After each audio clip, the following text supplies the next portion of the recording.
जय हिंद दोस्तों। आज के क्लास में हम लोग सीखेंगे संघ सूची क्या होता है, ठीक है, राज्य सूची क्या होता है और समवर्ती सूची क्या होता है, ठीक है।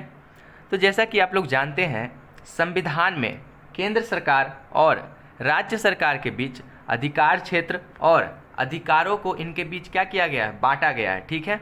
जितने भी विधायी अधिकार हैं यानी कि कानून बनाने के अधिकार, इन सभी को 3 सूचियों में उल्लेखित किया गया। कितने सूची में? 3 सूची में, ठीक है। और तीनों सूचियों के नाम है संघ सूची, राज्य सूची और समवर्ती सूची, ठीक है। अब एक एक करके बारी बारी से सबको समझते हैं, ठीक है। तो सबसे पहला सूची है हमारा संघ सूची। तो संघ सूची किसे कहते हैं? वैसी सूची जिसमें पूरे देश के लिए महत्व रखने वाले विषय जैसे कि प्रतिरक्षा, विदेश नीति, संचार साधन, मुद्रा बैंकिंग आदि विषय हैं, उसे क्या कहते हैं? संघ सूची कहते हैं, ठीक है।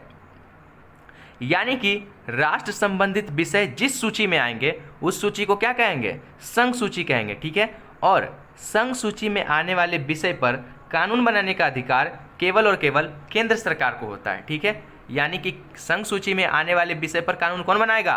केंद्र सरकार बनाएगा। क्लियर है, ठीक है। अब हम लोग दूसरी सूची पे चलते हैं, यानी कि राज्य सूची, ठीक है। देखिए बाबू, राज्य सूची किसे कहते हैं? वैसी सूची जिसमें स्थानीय महत्व के विषय जैसे कि जेल, स्वास्थ्य, शिक्षा, पुलिस इत्यादि आते हैं, उसे क्या कहते हैं? राज्य सूची कहते हैं, ठीक है। यानी कि राज्य से संबंधित विषय जिस सूची में आएंगे, यानी कि राज्य से संबंधित विषय जिस सूची के अंतर्गत आएंगे उसे हम लोग क्या कहेंगे? राज्य सूची कहेंगे, ठीक है। यानी राज्य से संबंधित महत्व रखने वाले विषय जिस सूची में आएंगे उसको क्या बोलेंगे? राज्य सूची बोलेंगे, ठीक है। और राज्य सूची में आने वाले विषय पर कानून बनाने का अधिकार केवल और केवल राज्य सरकार को होता है। क्लियर है, ठीक है। अब हम लोग आते हैं तीसरी सूची पर, जिसका नाम क्या है? समवर्ती सूची, ठीक है। समवर्ती सूची किसे कहते हैं? वैसी सूची जिसमें आने वाले विषय पर केंद्र और राज्य दोनों के लिए महत्व रखते हैं उसे समवर्ती सूची कहते हैं, ठीक है।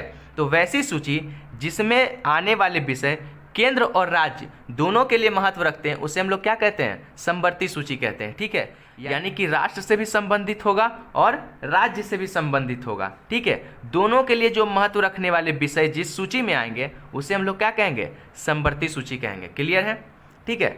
अब देखिए, इन विषयों पर यानी कि समवर्ती सूची में जो भी विषय आएंगे उस पर केंद्र सरकार भी कानून बना सकती है और राज्य सरकार भी कानून बना सकती है, ठीक है।